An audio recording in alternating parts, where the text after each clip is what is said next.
ma chaîne My Cooking. Aujourd'hui ce sera un plat typiquement américain, c'est le mac and cheese. Autrement dit en français c'est un gratin de macaroni au fromage. J'espère que ça vous plaira. Petite parenthèse, à partir de vendredi, je ne serai pas là pendant 10 jours, donc je n'aurai pas internet à nouveau. Je ne pourrai pas répondre à vos messages, mais je ferai quand même une vidéo. Ce ne sera pas une recette, ce sera un rapport avec l'art de la table, donc j'espère que ça vous plaira aussi.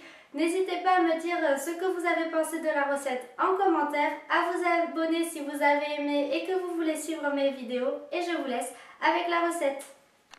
Pour ce gratin, vous aurez besoin de 450 g de macaroni, de 225 g de mascarpone, de muscade moulue, de 160 g de parmesan, d'une boule de mozzarella. Alors moi j'ai pris une mozzarella de Buffalone, c'est meilleur que la mozza classique, de 120 ml de lait, de 35 g de chapelure et de 2 cuillères à soupe de beurre d'eau.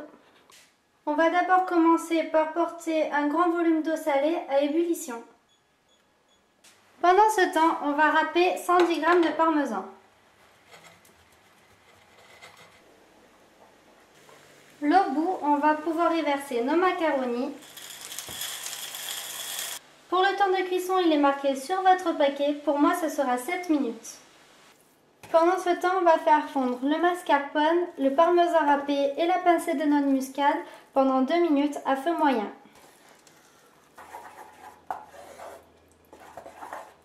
Une fois les 2 minutes passées, on ajoute le lait, on sale et on poivre.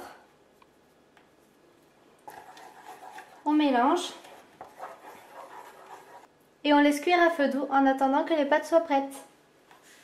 On coupe maintenant la mozzarella en dés.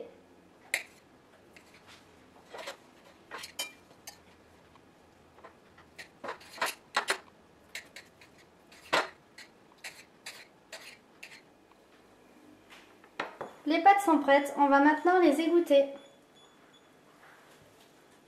Les pâtes sont égouttées, je les ai mis dans un saladier. On peut maintenant y ajouter la sauce, puis nos dés de mozzarella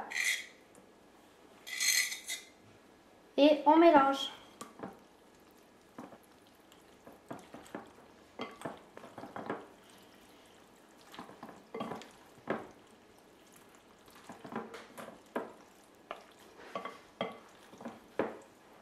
Une fois que tout est bien mélangé, on peut le verser dans un plat à gratin.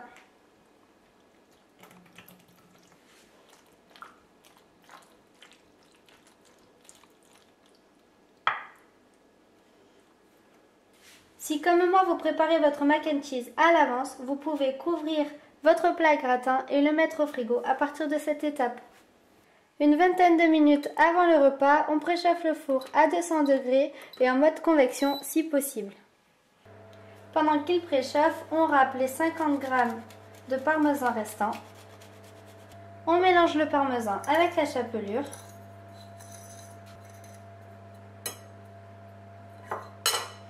On récupère notre plat avec le gratin et on va le saupoudrer. Sachez que vous pouvez aussi mettre de la sauce tomate au fond du plat et verser vos macaronis dessus. Pour ceux qui aiment le gorgonzola, vous pouvez aussi en mettre des petits morceaux. Il ne reste plus qu'à parsemer de beurre.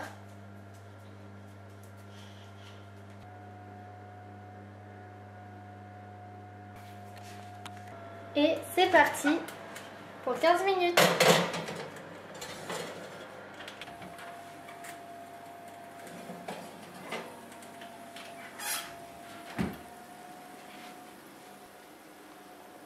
Et maintenant, régalez-vous!